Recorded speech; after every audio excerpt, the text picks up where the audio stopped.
রাজ্য জুড়ে কসবার গণধর্ষণ কাণ্ডের প্রতিবাদের ঝড়। দক্ষিণ কলকাতার ল কলেজে ওই কলেজেরই ছাত্রীকে গণধর্ষণে অভিযুক্ত তৃণমূল ছাত্রনেতা সহ অন্যান্য অভিযুক্তদের দৃষ্টান্তমূলক শাস্তির দাবিতে বামেদের বিক্ষোভ।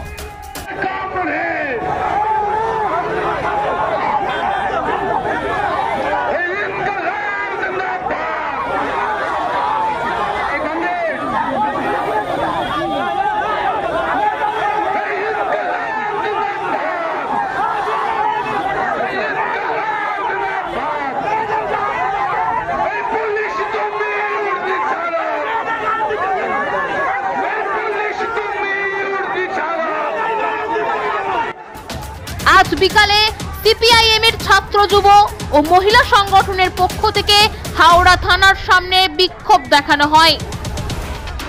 বিক্ষোভ আটকাতে গেলে পুলিশের সঙ্গে শুরু হয় বচসা, চলে ধস্তাধস্তি।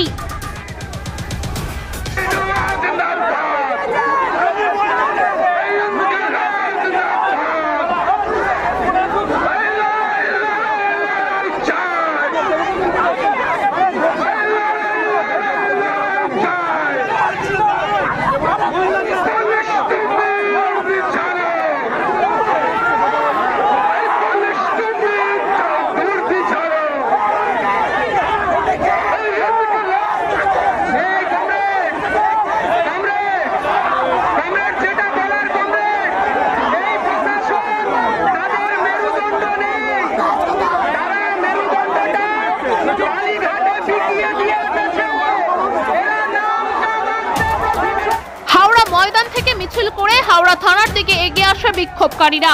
এরপর ব্যারিকেড সরিয়ে থানার মূল গেটের দিকে এগোতে গেলেই বাধা দেয় পুলিশ। এরপর চলে বাম কর্মীদের সঙ্গে বচসা, উত্তেজনা ছড়িয়ে পড়ে এলাকায়। মুখ্যমন্ত্রীর কুশপুতল দাহ করেন বাম কর্মী সমর্থকরা।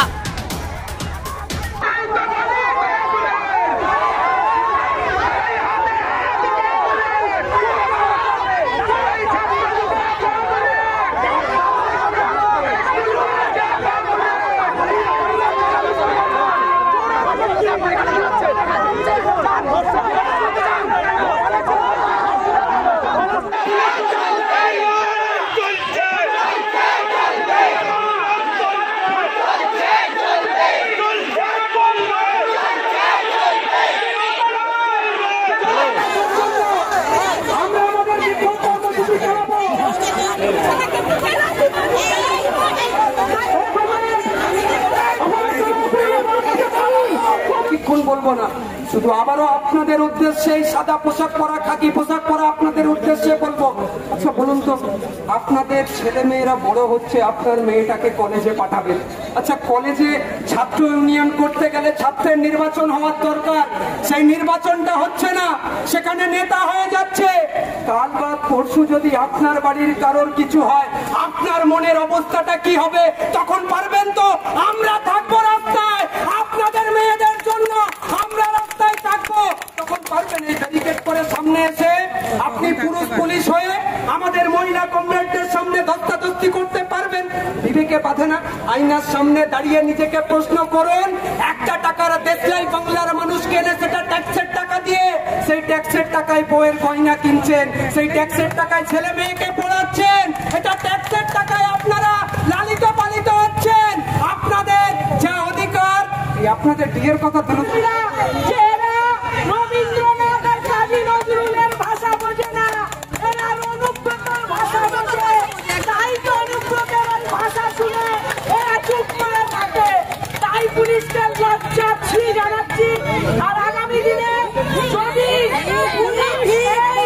শান্তিপূর্ণ মিছিলে আক্রমণ করে, তাহলে আক্রমণের ভাষা কিন্তু আক্রমণই হবে।